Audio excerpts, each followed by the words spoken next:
Munugode MLA రాజగోపియా Rajagopal Reddy ఏమంటుండంటే ఏమంటుండు Revanth Reddy visionary leader, ఆ, పేద విద్యార్థులకు కార్పొరేట్ చదువు సీఎం సంకల్పం, ఆ, గత సర్కార్ గొర్రెలు బర్రెలు ఇచ్చి విద్యను గాలి కొదిలేసింది మునుగోడు ఎమ్మెల్యే కోమటిరెడ్డి రాజగోపాల్ రెడ్డి. ఆహా. ఓ, ఎక్కడ సంగతి రాజగోపాల్ రెడ్డికి అంటే మునుగోడుకి ఏమైనా సై చేసినా మరి సై చేసుడు కాదు, ఆ, మంత్రి పదవి వరించబోతున్నది రాజగోపాల్ రెడ్డికి. దగ్గరికి వచ్చిందా? దగ్గరకు వచ్చినట్టే. ఎందుకంటే ఆ. నిన్న మొన్న ఇద్దరికి జర పడకపోతుండే కదా. హే కొన్ని పంచి అంటే ఈయననేమో ఓన్లీ పేద ప్రజల వైపే నేను ఉంటా, అంతే. ఎవరి వైపు. గతంలో కూడా మొన్న కూడా ఒక మాట అన్నట్టుండు, ఏది మున్సిపల్ ఎలక్షన్ల గెలిచినాక తర్వాత వీళ్ళు ర్యాలీ తీస్తుంటే మనకు మంత్రి పదవి వస్తున్నది అన్నాడు. లేకుంటే ఇంకా అంతకంటే మంచి పదవి వస్తుందా, మనకు ముఖ్యమంత్రి చూసుకుందామా అన్నట్టు ఏదో మునుగోడు మీరు చూసుకొని తెలంగాణ నేను చూసుకుంటా అన్నాడు. అయితే ఇప్పుడు అందరూ అన్నాక అది సురుకు తగినట్టుందిగా. ఈ సురుకు తలిగిందా లేకుంటే మరి గతంలో కూడా అధిష్టానం పిలిపించి మాట్లాడతామని చెప్పారు, మాట అయితే ఇచ్చిరట, మాట ఇచ్చిర్రు.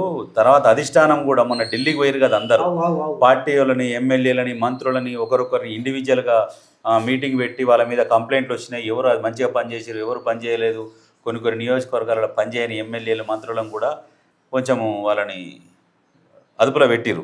అయితే దాంతోపాటు ఇంకా సమస్యలు ఏమున్నాయంటే రాజగోపాల్ రెడ్డికి కూడా మంత్రి పదవి అనేది ఇస్తామని మాట ఇచ్చినామంటే ఆయనను కూడా త్వరలో కలుస్తాము, ఆయనతో కూడా సమావేశం ఏర్పాటు చేసి ఆ సమస్య అది కూడా లేకుండా తీరుస్తామని చెప్పేసి అప్పుడు టాపిక్ వచ్చింది. అయితే నాకు తెలిసి రాజగోపాల్ రెడ్డితో మాట్లాడి ఉంటారు కాబట్టే కదా రేవంత్ రెడ్డి విజనరీ లీడర్, పేద విద్యార్థులకు కార్పొరేట్ చదువు సీఎం సంకల్పం, పేద విద్యార్థులకు కార్పొరేట్ చదువు అనేది సీఎం సంకల్పం అని అంటున్నాడంటే ఖచ్చితంగా రాజగోపాల్ రెడ్డి గారికి మంత్రి పదవి వరించబోతున్నది. వాస్తవానికి కూడా ఆయనకు 100% మంత్రులలో అర్హులు ఎవరంటే కరెక్ట్గా మంత్రి పదవికి రాజగోపాల్ రెడ్డి అర్హుడు. మొదటి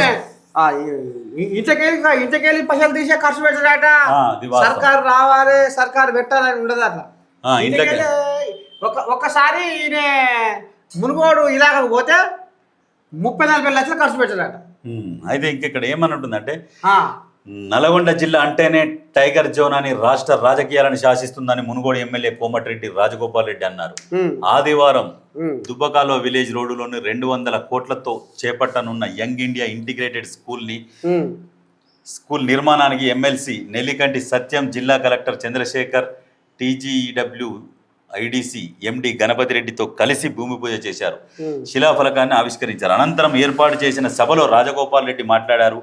యంగ్ ఇండియా ఇంటిగ్రేటెడ్ స్కూళ్లతో కులమతాలకు అతీతంగా అన్ని వర్గాలకు నాణ్యమైన విద్య అందుబాటులోకి వస్తుందని చెప్పారు. ఒక్కో స్కూల్లో 2500 మంది చదువుకుంటారని అన్నారు. 2 ఏళ్లలో మునుగోడు ఇంటిగ్రేటెడ్ స్కూల్ నిర్మాణ పనులు పూర్తి చేయనున్నట్లు చెప్పారు. సీఎం రేవంత్ రెడ్డి ఆధ్వర్యంలో 79 ఇంటిగ్రేటెడ్ స్కూల్ ప్రారంభం కానున్నాయని చెప్పారు. రాష్ట్ర వ్యాప్తంగా ప్రైవేట్ సెక్టార్లో 44 లక్షల, ప్రభుత్వ సెక్టార్లో 24 లక్షల మంది విద్యార్థులు చదువుతున్నారని చెప్పారు. ప్రైవేట్ సెక్టార్లోనే 44 లక్షల మందా, గవర్నమెంట్లో 24 లక్షల మంది. తెలంగాణ బిడ్డలకు నాణ్యమైన చదువు అందించడమే లక్ష్యంగా ప్రభుత్వం అడుగులు వేస్తుందని పేర్కొన్నారు.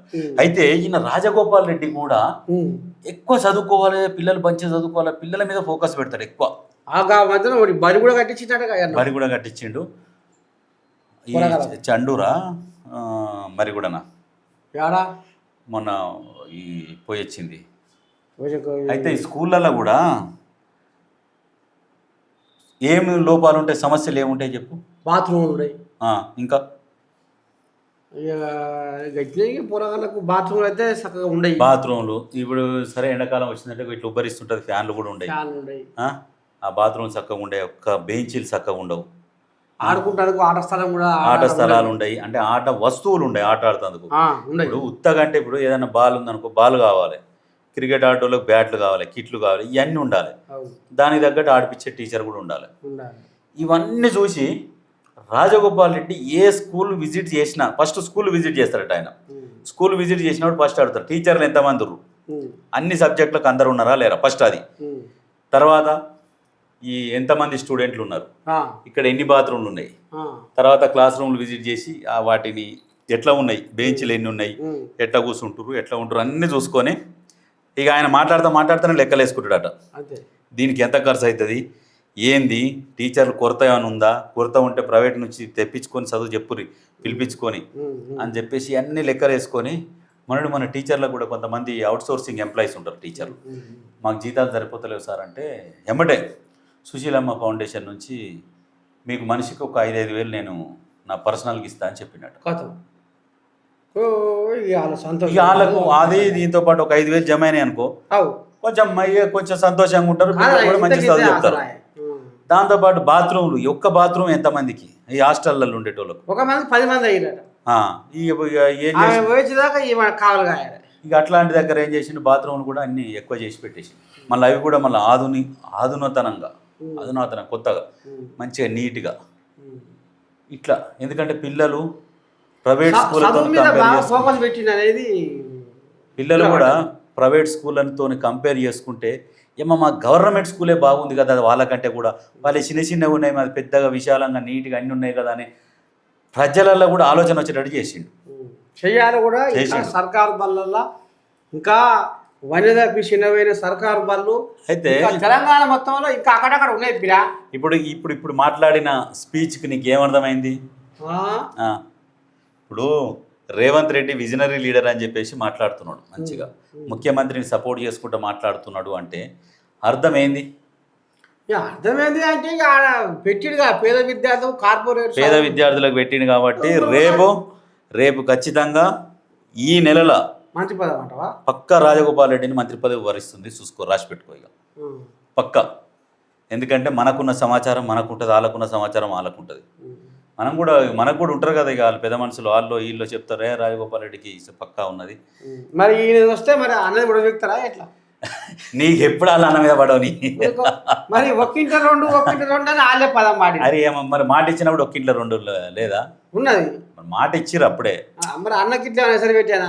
ఎసరు పెట్టినా ఏమున్నా చెప్పు, నువ్వు ఎసరు పెట్టినా ఏం చేసినా అన్న మంత్రి పదవి కూడా వదిలేసి వెనకటికే తెలంగాణ ఉద్యమంలో. ఇప్పుడు తీసిన ఆయన ఏం బాధపడేటోడు కూడా కాదు. నాకెందుకు అసలు మంత్రి పదవి, నేను చాలాసార్లు అనుభవించిన, నాకు అవసరమే లేదంటుండే ఆయన కూడా వాస్తవానికి ఏమంటే ఇయ్యాలి, మాట ఇచ్చిర్రు ఇయ్యాలని అంటుండు. ఆయన సీనియర్ లీడరు కాంగ్రెస్ పార్టీలో కాబట్టి ఖచ్చితంగా ఆయన ఉడబీకినా మంచి పదవి ఇస్తారు. ఇంకోటి ఏది ఉడబీకినా మంచి పదవి ఇస్తారు. పీసీసీ అధ్యక్షుని చేస్తారు. ఆయనను కూడా పీసీసీ అయినది కూడా టైం అయిపోతుంది. మహేష్ కుమార్ గౌడ్ కూడా దగ్గర పడ్డది. 2 ఏళ్ళు 3 ఏళ్ళు ఇస్తారు కదా, అంతే ఉంటుంది లిమిట్. అంతే మరి ఉంటుంది. అది అయిపోయినాక ఆయన ప్లేస్లో ఇంకొక ఆయన ప్లేస్లో వెంకరెడ్డికి ఇచ్చాయినా మరి మంత్రి పదవి కూడా మరి ఇటు ఇవ్వచ్చు.